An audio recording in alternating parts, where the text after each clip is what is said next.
Assalamualaikum warahmatullahi wabarakatuh. Halo teman-teman, perkenalkan, nama aku Najamil Iktara Filmi, biasa dipanggil Ara. Aku adalah mahasiswa Ilmu Komunikasi Universitas Muhammadiyah Yogyakarta, peserta mata kuliah Metode Penelitian Komunikasi Kualitatif tahun 2023. Pada kesempatan kali ini, aku akan menjelaskan tiga analisis yang terdapat dalam metode penelitian komunikasi kualitatif. Simak videonya baik-baik ya. Yang pertama, ada analisis framing. Analisis framing memusatkan perhatian pada bagaimana media mengemas dan membingkai pesan. Analisis ini masuk ke dalam paradigma konstruktivis, di mana melihat pesan di media sebagai pesan yang dibentuk dan dikonstruksikan. Medianya bukan media personal, tetapi media yang bersifat luas, seperti radio, televisi, surat kabar, ataupun majalah. Ada beberapa pendapat ahli yang mengemukakan analisis framing. Salah satunya adalah Robert N. Eman. Beliau menjelaskan bahwa pada analisis ini, media dapat memilih suatu peristiwa atau isu tertentu untuk diberitakan melalui sebuah seleksi, melalui beberapa aspek, yang bertujuan untuk menonjolkan atau bahkan menghilangkan bagian tertentu. Pada analisis ini juga melihat kekuasaan media. Artinya, media adalah milik orang-orang berkuasa. Nah, pertanyaannya, siapakah orang-orang berkuasa itu? Jadi, orang-orang berkuasa pada analisis framing ini adalah wartawan dan juga jurnalis, karena mereka orang yang mengelola isi pesan dalam media. Nah, maka dari itu, isi pesan yang terdapat dalam media dapat dimanipulasi. Eman juga menyusun beberapa proses pembentukan wacana dan opini publik dalam analisis framing, yaitu meliputi yang pertama ada define problems, yaitu menemukan permasalahan. Yang kedua ada diagnose cause, yaitu memilih peristiwa atau kasus. Yang ketiga ada moral judgment, yaitu keputusan moral. Dan yang terakhir ada treatment atau penyelesaian masalah. Ini adalah salah satu contoh dari analisis framing, di mana kedua media besar seperti Kompas dan BBC mengangkat peristiwa banjir yang terjadi di Kalimantan Selatan. Nah, kedua-duanya ini sama-sama menonjolkan latar belakang terjadinya atau penyebab terjadinya banjir. Kalau di Kompas, itu menurut analisis BMKG, dan yang menurut BBC itu karena dipicu oleh berkurangnya area hutan primer. Yang kedua ada analisis naratif. Analisis naratif sendiri adalah analisis yang digunakan untuk memberitahu ataupun membangun struktur sebuah cerita yang di dalamnya mencakup alur, tokoh, karakter, dan juga sudut penggambaran secara beruntun.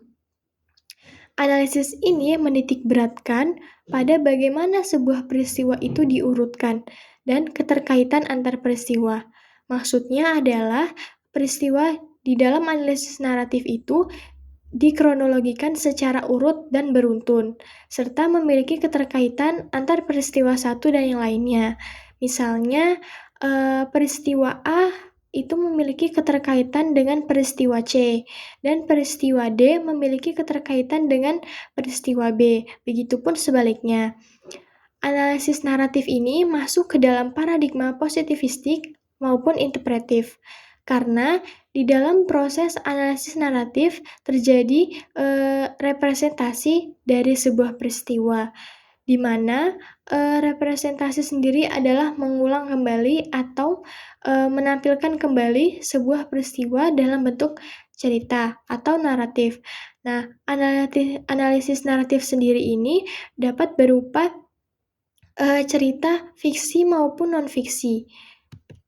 Lalu, analisis naratif memiliki beberapa karakteristik. Yang pertama yaitu kronologis. Kronologis di sini maksudnya adalah diceritakan secara urut dan atau beruntut. Yang kedua adalah pengumpulan cerita. Pengumpulan cerita ini maksudnya adalah mengumpulkan data dari sumber terpercaya agar dapat dipertanggungjawabkan. Yang ketiga ada konteks. Konteks di sini maksudnya adalah latar belakang yang mendukung dari karakteristik yang kedua. Lalu yang ketiga ada coding tema. Coding tema di sini maksudnya adalah mengelompokkan informasi sesuai dengan jenisnya. Yang keempat ada restoring atau menceritakan kembali. Dan yang terakhir ada kolaborasi, yaitu kesepakatan bersama supaya tidak melanggar kode etik penelitian. Contohnya misalnya dari kolaborasi sendiri adalah keluarnya surat izin untuk kerja di lapangan. Hal ini dilakukan untuk menghindari sebuah masalah yang terjadi di masyarakat. Lalu ini adalah contoh analisis naratif, yaitu kronologi kebakaran rumah yang menyebabkan satu orang terluka bakar. Di dalam contoh ini, peristiwanya diurutkan mulai dari terjadi di mana, pukul berapa, kemudian siapa pelaku dan korbannya, bagaimana asal muasal terjadinya api keluar, seperti itu. Jadi di dalam contoh ini dijelaskan bahwasannya kronologi pertama itu adalah ketika penjual dan juga sekaligus korban ingin menghidupkan lilin dengan membawa bensin, namun lilin tersebut malah menyambar bensin yang berceceran yang ada di sekitar lokasi kejadian, sehingga bensin tersebut memicu ledakan yang langsung menyambarkan api sehingga melalap habis toko yang ada di situ. Lalu yang terakhir ada analisis semiotika. Analisis semiotika sendiri adalah analisis yang menitik beratkan pada analisis sistem simbolik yang berupa tanda dan arti. Tanda dapat berupa ekspresi dan makna. Kedua hal ini dikenal dengan signified atau penanda, yaitu tanda yang dilihat oleh mata, dan signifier atau penanda, yaitu makna yang terkandung dalam pesan yang ada dalam tanda. Selain itu, yang tidak kalah penting adalah gabungan antara penanda dan pertanda akan membentuk sebuah tanda. Artinya, kedua hal tersebut tidak bisa dipisahkan. Dalam artian memiliki keterkaitan. Lalu, ada dua bahasan semiotika menurut para ahli, yaitu yang pertama menurut Ferdinand de Saussure, yang membahas perubahan struktur bahasa dan kosakata sesuai waktu, atau biasa dikenal dengan linguistik diakronis dan sinkronis. Lalu, yang ketiga ada Roland Barthes, di mana dia menitik beratkan pada makna konotasi dan denotasi berdasarkan pengalaman personal maupun kultural. Ada beberapa poin penting dalam analisis semiotika, yaitu yang pertama ada language, lalu yang kedua ada parole, yang ketiga signified, dan yang terakhir adalah signifier. Ini adalah beberapa contoh dari analisis semiotika.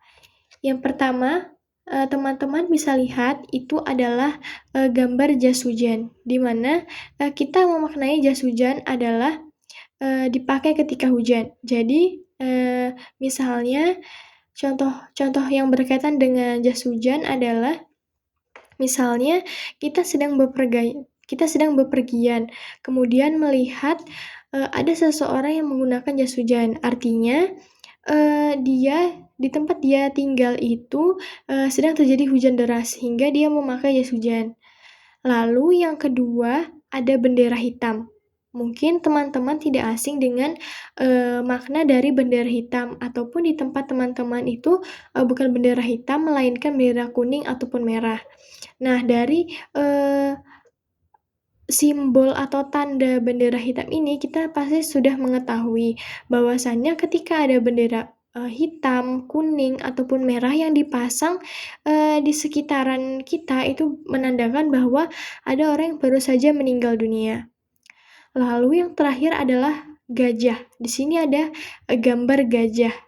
Nah, gambar gajah sendiri ini adalah salah satu contoh yang masuk ke dalam signified, yaitu berupa gambar. Nah, untuk signified sendiri itu bentuknya dapat berupa gambar, suara, maupun visual. Lalu untuk yang tulisan gajah itu adalah masuk ke dalam signified karena dia artinya adalah makna sesuatu dalam tanda.